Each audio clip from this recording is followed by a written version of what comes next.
요한일서 2장 보겠습니다. 1절, 2절 받들어 읽겠습니다. 나의 어린 자녀들아, 내가 이런 것들을 너희에게 쓰는 것은 너희로 죄를 짓지 않게 하려는 것이라. 그러나 만일 누가 죄를 지으면 우리에게 아버지와 함께 있는 한 변호인이 있으니 곧 의인이신 예수 그리스도시라. 그는 우리의 죄들을 위한 화목제물이시니 우리뿐만 아니라 온 세상의 죄들을 위한 것이니라. 자, 오늘 설교의 제목은 죄를 짓지 않으려면입니다.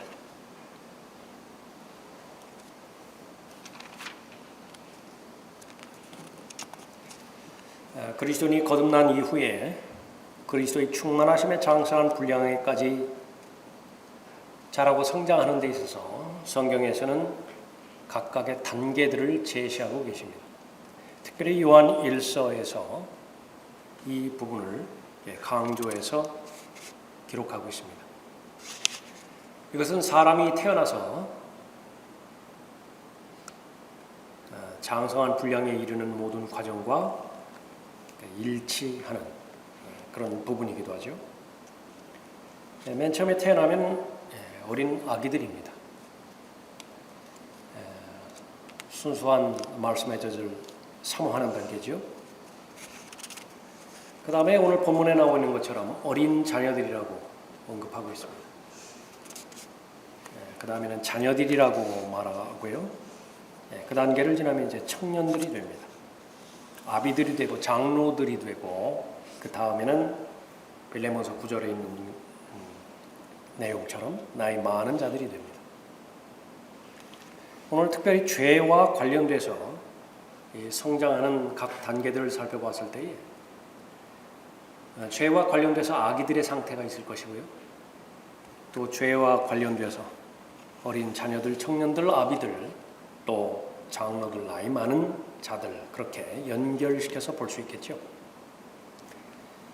연수로 보면은 아비들을 지나서 장로들, 나이 많은 사람에게까지 이르렀는데 여전히 죄에 대해서 무능력하고 분별력과 통찰력이 없다고 한다면 그것은 하나님의 말씀 가운데서 벗어난 일일 것입니다. 하나님의 말씀이 기록된 목적, 특별히 요한일서가 기록된 목적은 기쁨이 충만하게 하려는 것이라 계속 강조하고 있죠. 이것과 똑같은 말이 1절에 기록된 것처럼 너희로 죄를 짓지 않게 하려는 것이라 그랬습니다. 내가 이런 것들을 너희에게 쓰는 것은 기록된 목적이 무엇이라고? 그러니까 죄를 짓지 않는 것이에요. 그 동일한 말이 1장 4절에서 우리가 너희에게 이런 것들을 쓰면 너희의 기쁨이 충만하게 하려는 것이라.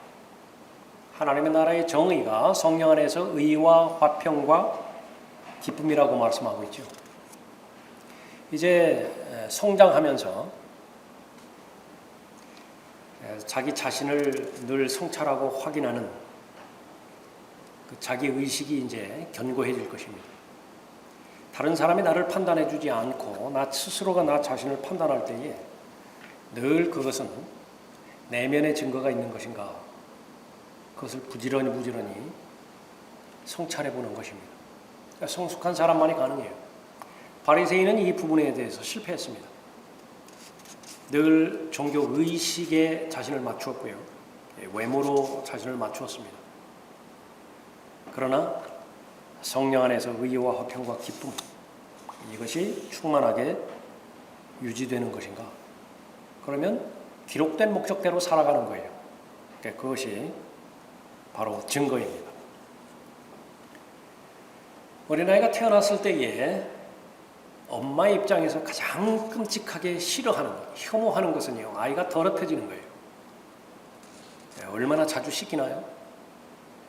얼마나 또 기저귀를 자주 갈아줘요.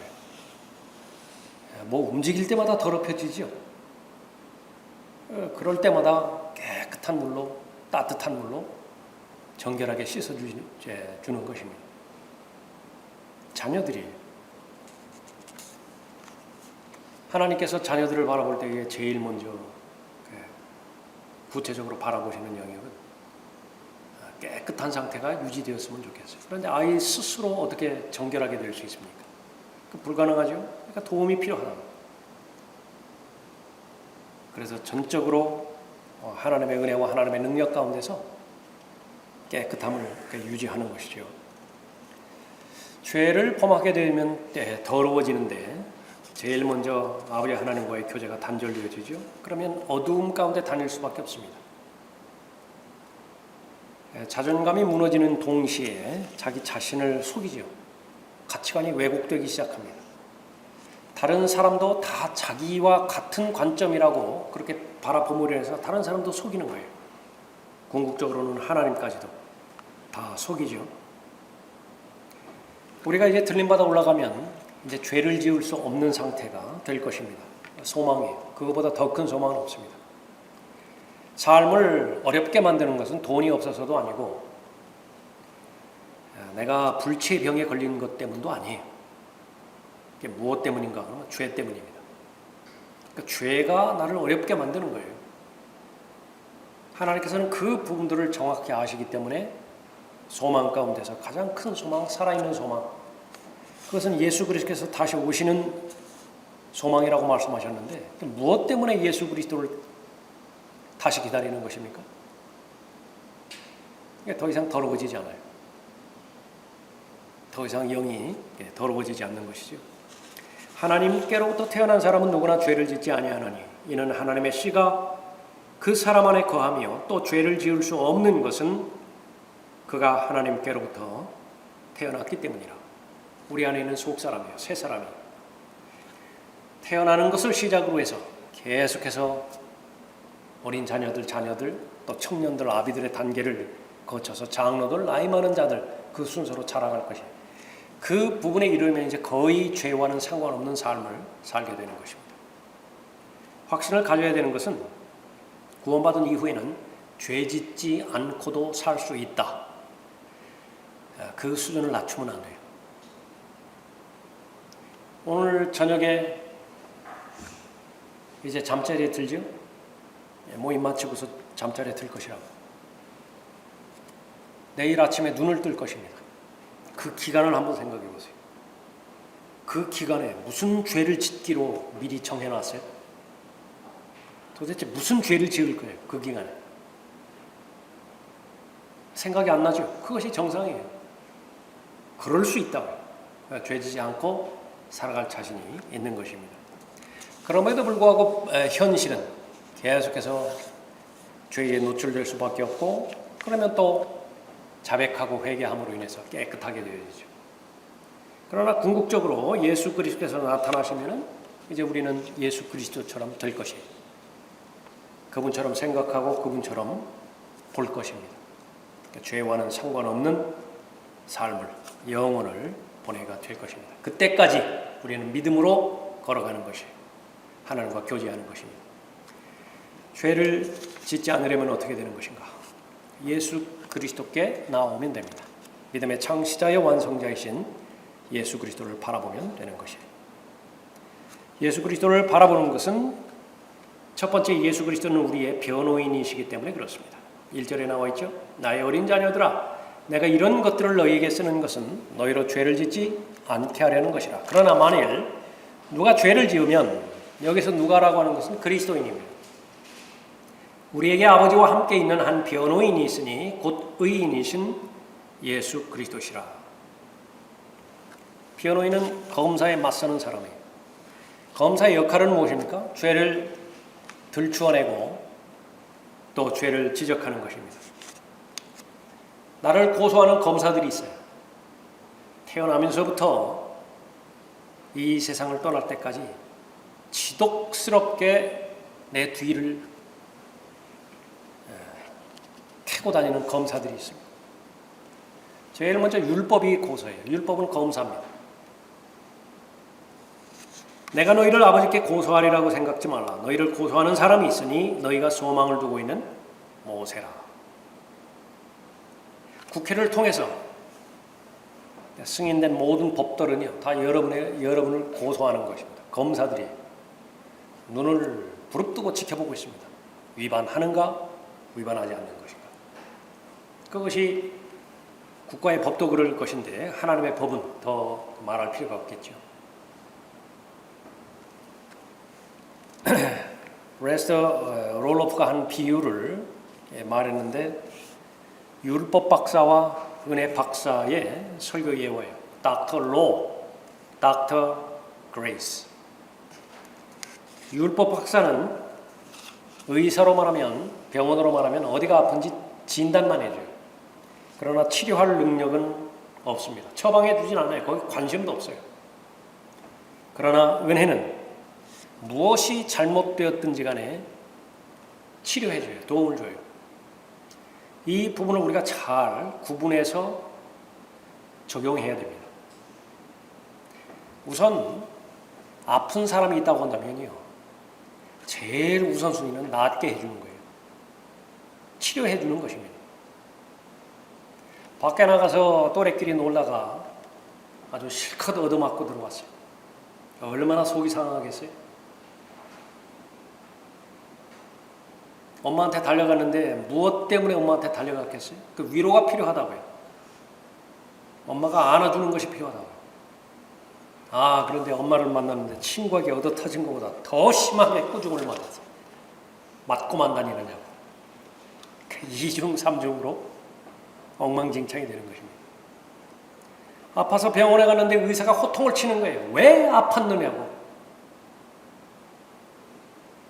거기에 간 환자는 어떻게 되는 것입니까? 변호인도 역시 마찬가지예요.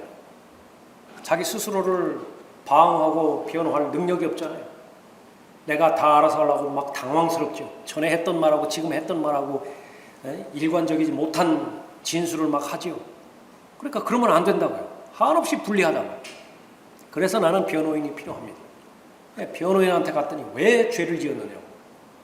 왜 고소를 당했느냐고. 이것이 남의 다른 사람 이야기가 아니라 교회에서도 그런 일들이 벌어지는 것이에요.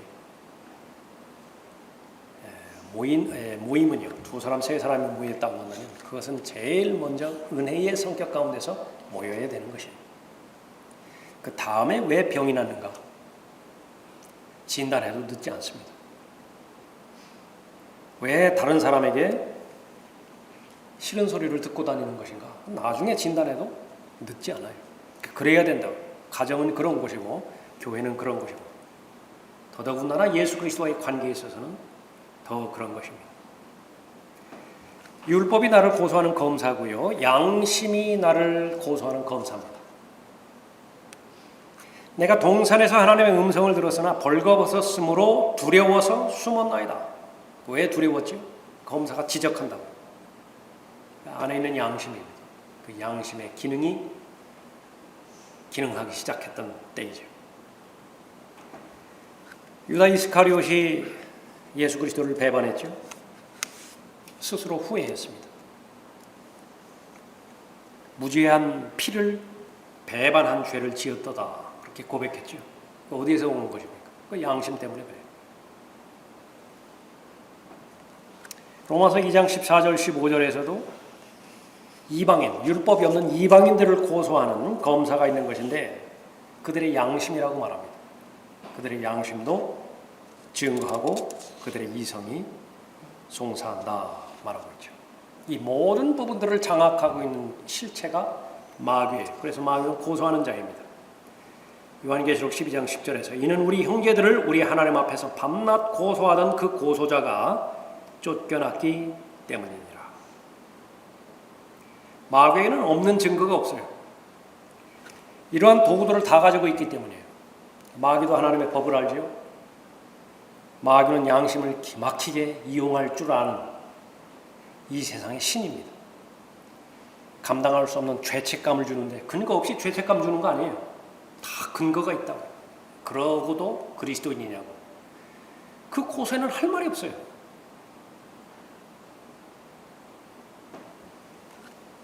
어릴 때부터 공부를 열심히 하고 학교하고 학원하고 집 밖에 모르던 사람이에요. 그것이 세 개를 동시에 패스를 했습니다. 종종 있죠, 그런 사람들. 그래가지고 앞길이 창창한 사람이에요. 몰래카메라로 사진 한 번 찍은 것이 들통나가지고 다 무너져 버렸어요. 본인이 용납이 안 돼요. 본인 안에 있는 양심이 허락을 하지 않는 것입니다. 얼마나 비참해요.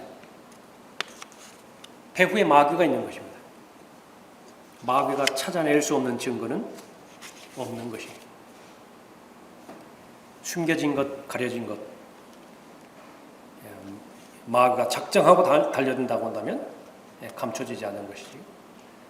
모든 국가의 정보기관들, 비밀스러운 것, 그걸 찾아내려고 애쓰는 것 아니겠어요? 그 정보기관에 비교할 수 없는 것이 바로 마귀인 것입니다. 이런 수많은 검사들이 나를 향해서 고소해올 때 나는 어떻게 해야 되는 것인가? 변호인이 있으면 돼요. 본문 말씀에 의하면 나에게는 변호인이 있다. 그런데 모든 사건에서요, 소송에서 져본 적이 없는 변호인입니다. 다 승리한 변호인이에요. 우리에게 있는 변호인은 아버지 하나님과 함께 계신다고 말씀하셨죠. 아버지와 함께 있는 한 변호인이 있으니 요한복음 5장 22절 이후에 보면 아버지께서는 심판을 그 변호인에게 맡기셨어요. 아들 예수 그리스도께 맡기셨습니다. 모든 심판을 아들에게 맡기셨나니 말씀하고 있죠. 사도행전 17장 31절에서도 보면 똑같은 내용이 기록되고 있습니다.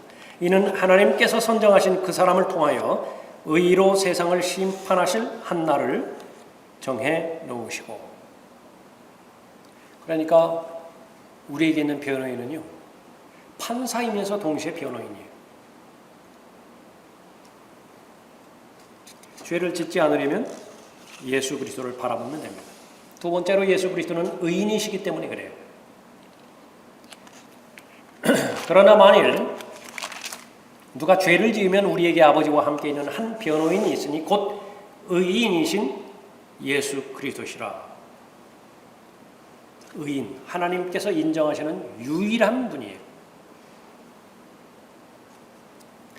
마지막 심판에 처하게 되면 구원받지 못한 모든 사람들이, 모든 죄인들이 큰 백보자 심판에 나오게 되겠죠. 하나님께서 물어보실 거예요. 나의 아들에 관해서 들은 적이 있는가? 나의 아들에 관해서 알고 있는가? 모든 사람이 이구동성으로 알고 있습니다. 들었습니다. 그 대답밖에는 없어요. 변명할 수가 없다고요.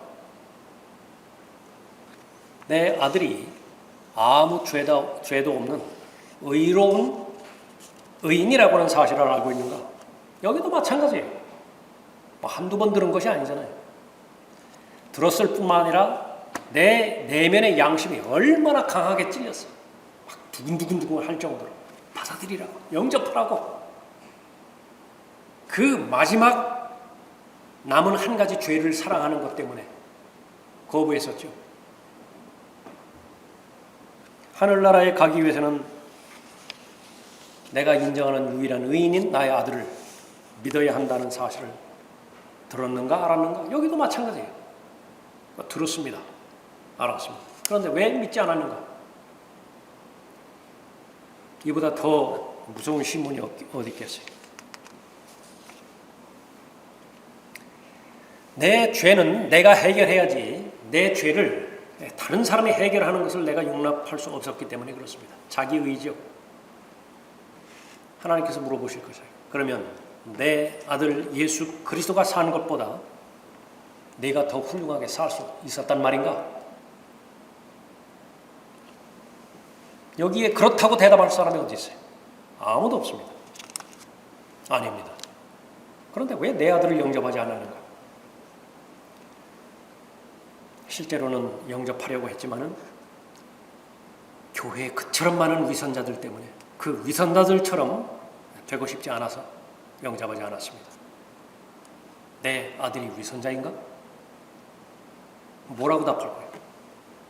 사람들이 위선자라고 인정을 하지만 내 아들이 위선자인가?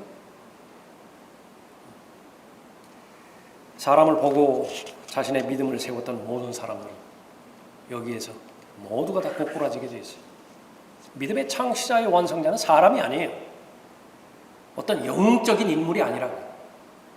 처음에는 예수 그리스도를 바라보면서 시작했을지 모르지만요, 마귀의 계략과 책략이 무섭다는 것은 점차 예수 그리스도를 가려버리고요, 그 앞에 누군가가 나타나는 거죠. 무서운 일이에요. 침례인 요한은 반대로 고백했죠. 침례인 요한이 등장했을 때 마치 하나님처럼 보였을 거 아니겠어요? 사람들이 바라볼 때 그 권위가 얼마나 대단했겠어요. 그러나 스스로의 고백은 어떻게 돼요? 자기는 점점 사라져야 돼요. 점점 없어져야 된다.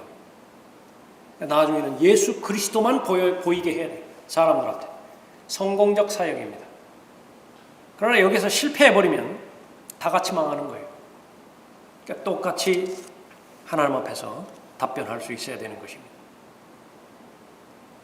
죄를 짓지 않으려면 예수 그리스도를 바라봐야 되는데 예수 그리스도는 유일한 의인이시기 때문에 그래요. 우리의 모든 죄를 다 갚아주셨죠. 예수 그리스도는 우리의 모든 죄를 다 갚아주신 것입니다. 우리에게 아버지와 함께 있는 한 변호인이 있으니 곧 의인이신 예수 그리스도시라. 그는 우리의 죄들을 위한 화목제물이시니 우리뿐만 아니라 온 세상의 죄들을 위한 것이니라. 죄인이 예수 그리스도를 거부했다라고 하는 사실은 자신이 알았건 그렇지 않건 간에 가장 최상의 변호인을 스스로 거부하는 것이라고 하는 사실입니다.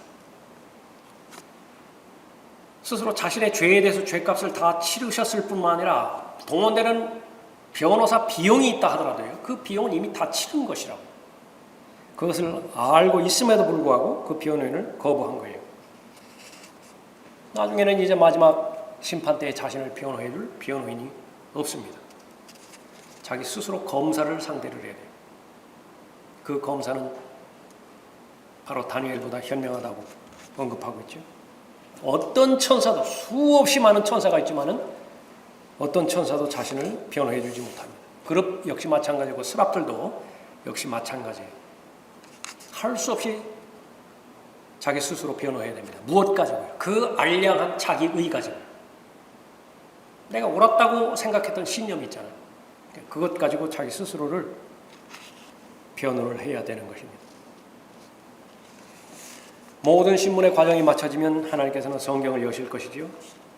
또 하나님을 고소했던 모든 내용들에 대해서 하나님께서 일일이 답변하실 것입니다. 최종적으로 유죄임을 선언하시고 죄에 대한 언도를 발표하실 것입니다. 그것은 불과 유황이 타는 곳에 들어가야 되는 것입니다. 모든 사람은 아멘으로 화답할 것이고 나는 저주받아 마땅한 자입니다. 그 의미지요. 아멘이라고 하는 것입니다.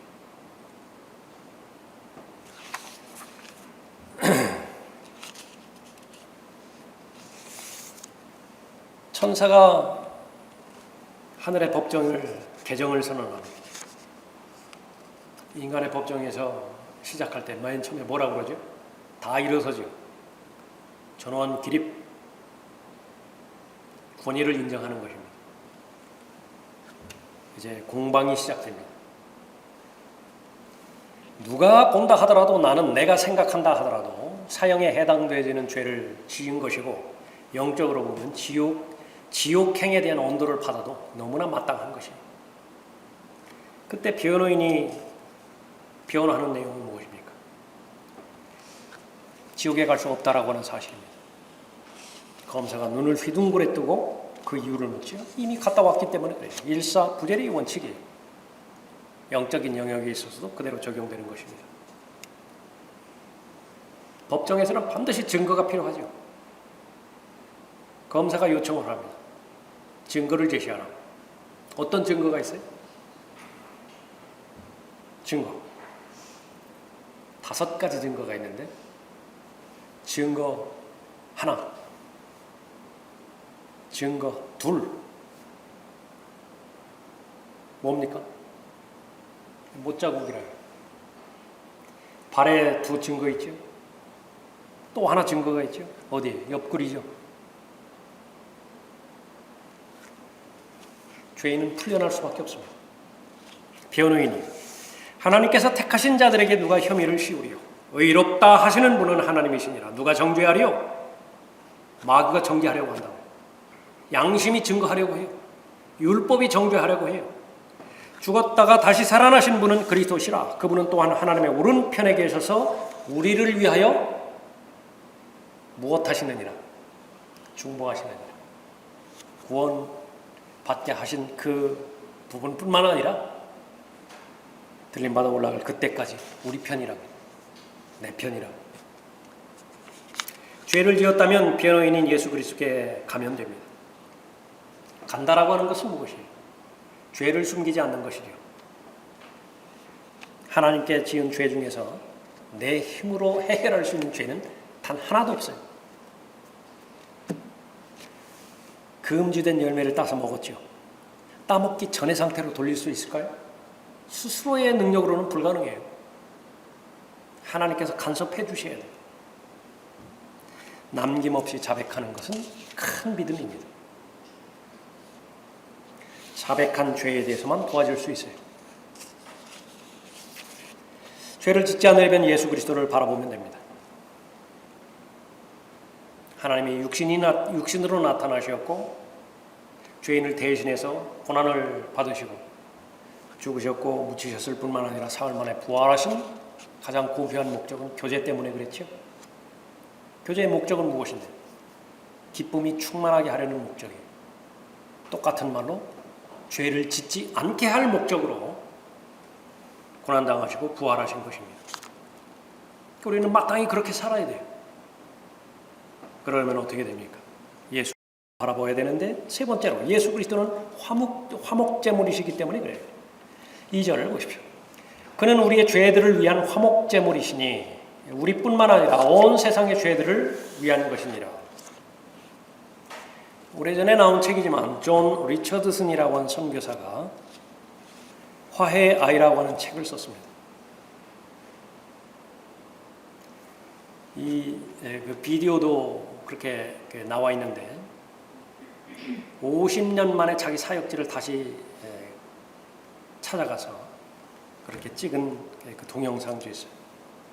사역지는 네덜란드령 뉴기니아에 살고 있는 부족이었는데 사위 부족이라고 하는 부족이었습니다. 그곳에 아주 독특한 악습이 하나 있는데 그 사람들이 추구하는 덕목은요, 최고의 덕목은 배반이에요. 배반을 누가 잘하는 것이냐? 그 사람이 아주 최고의 영웅이 되는 것입니다. 세상에 그런 민족도, 그런 부족도 있어요. 그러니까 예수 그리스도를 소개하는데 어떻게 하다 보니까 유다 이스카리옷도 소개하게 되어 있거든요. 이게 주객이 전도돼 버렸어요. 유다 이스카리옷이 영웅이라는 거예요. 그 부족들 간에 싸움이 그치지 않았는데 잠정적으로나마 그 부족 간의 싸움이 그치게 되어지는 한 방법이 있었는데 이름을 지어서 화해의 아이라고 하는 이름으로 누군가의 자녀를 상대방 적에게 보내는 거예요. 적의 자녀를 또 이쪽으로 보내는 것이에요. 그 이름을 붙여서. 그 어머니는요, 사색이 되는 거예요. 왜냐하면 그 평화의 기간이 오래가지 못해요. 지금까지 경험을 볼 때.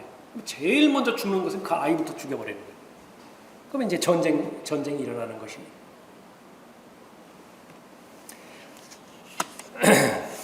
1962년에 리차드슨 선교사가 이 사위 부족에게 복음을 증거할 때의 지혜 가운데서 진정한 화해의 아이인 예수 그리스도를 소개하는 것으로 복음을 증거하기 시작했습니다.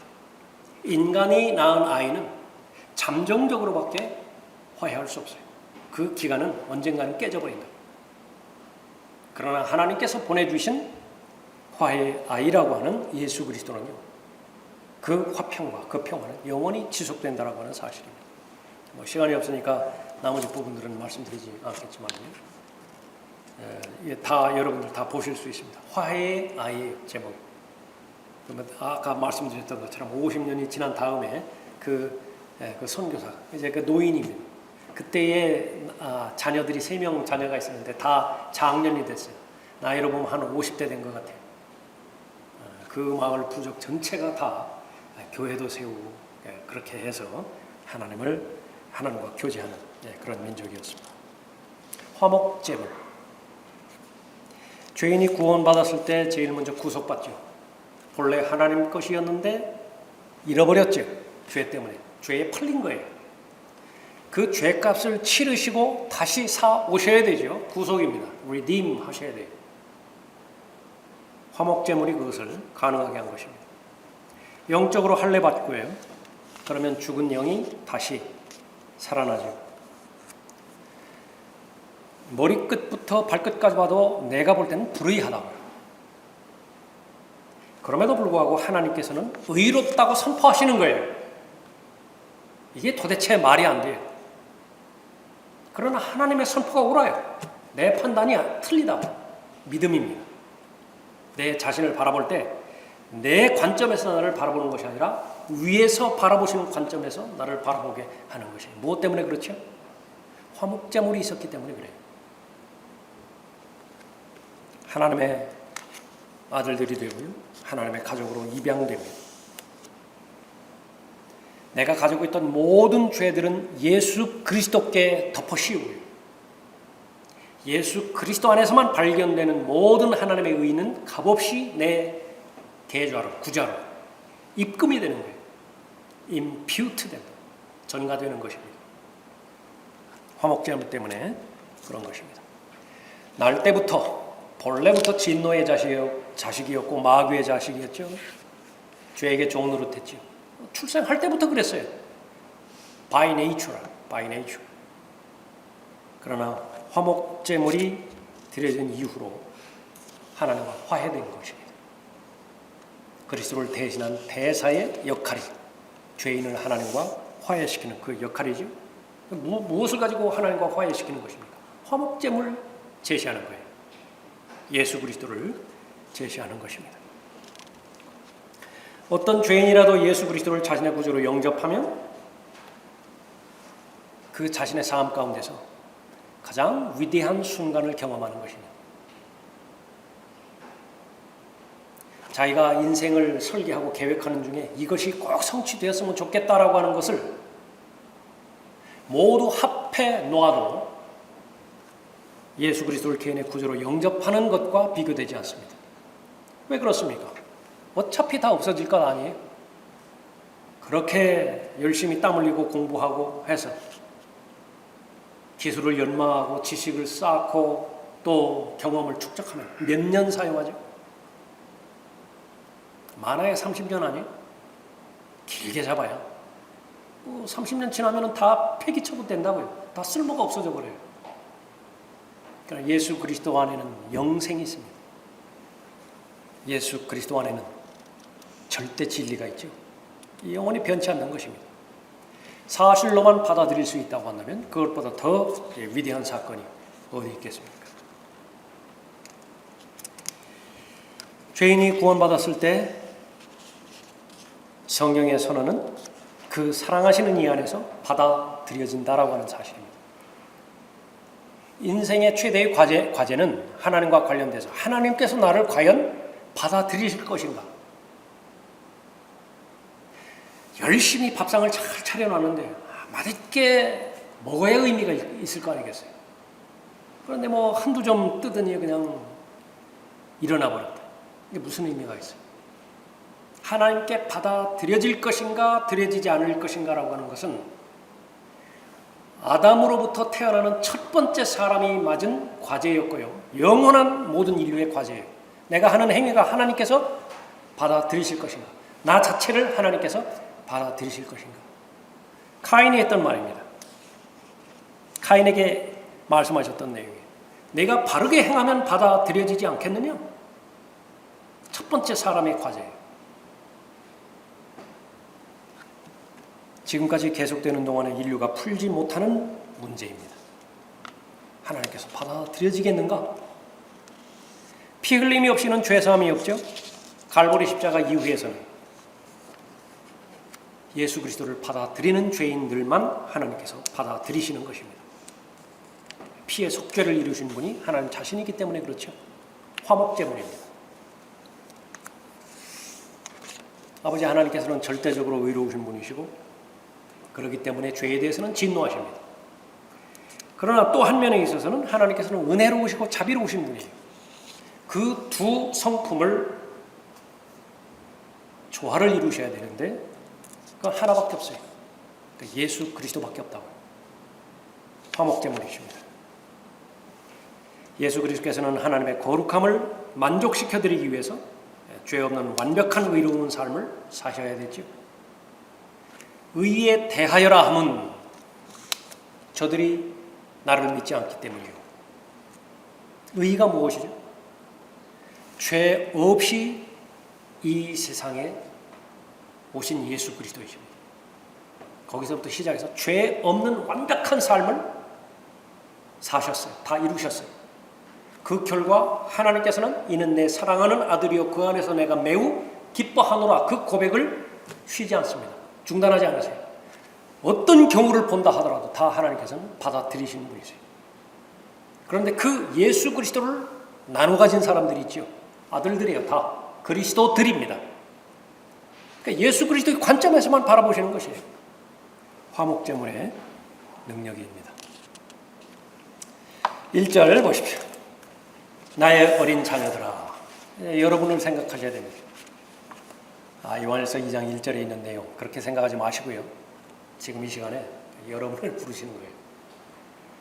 나의 어린 자녀들아, 내가 이런 것들을 너희에게 쓰는 것은 너희로 죄를 짓지 않게 하려는 것이라. 구령에 대한 열정이 있어요? 의미가 있어야 됩니다. 하나님 앞에 영과 진리로 경배드리고 있습니까? 반드시 의미가 있어야 돼요. 체계적이고 또 전체적인 하나님의 진리의 말씀, 신학을 잘 공부하고 있습니까? 의미가 있어야 돼요. 무엇입니까? 너희로 죄를 짓지 않게 하려는 것이라. 다른 말로 하면 기쁨으로 충만하게 하려 함이라. 다른 말로 하면 성령 안에 있는 의와 화평과 기쁨이라. 그런 것들로 예수 그리스도를 섬기기를 바라는 것이죠. 그러나 만일 누가 죄를 지으면 이것이 현실이에요. 그렇다고 해서 꼭 죄를 지어야만 된다. 여기에 자신을 가두어서는 또 한 번 실패하는 것입니다. 그렇지 않아요. 그러나 현실적으로 죄를 지었다고 한다면 우리에게 아버지와 함께 있는 한 변호인이 있으니 곧 의인이신 예수 그리스도시라. 예수 그리스도를 바라보면 되는데 그분은 우리의 변호인이기 때문에 그렇죠. 의인이시기 때문에 그렇죠. 또 그분은 우리의 화목제물이 되시기 때문에 그렇습니다. 그는 우리의 죄들을 위한 화목제물이시니 우리뿐만 아니라 온 세상의 죄들을 위한 것이니라. 여러분이 개인적으로 기도하기 전에 오늘 요한일서 2장 1절 2절 말씀 여러분 마음판에 다시 한번 새기시고요. 마음으로 묵상하시고 그 형성된 믿음 위에서 은혜의 보좌 앞으로 나가시기 바랍니다.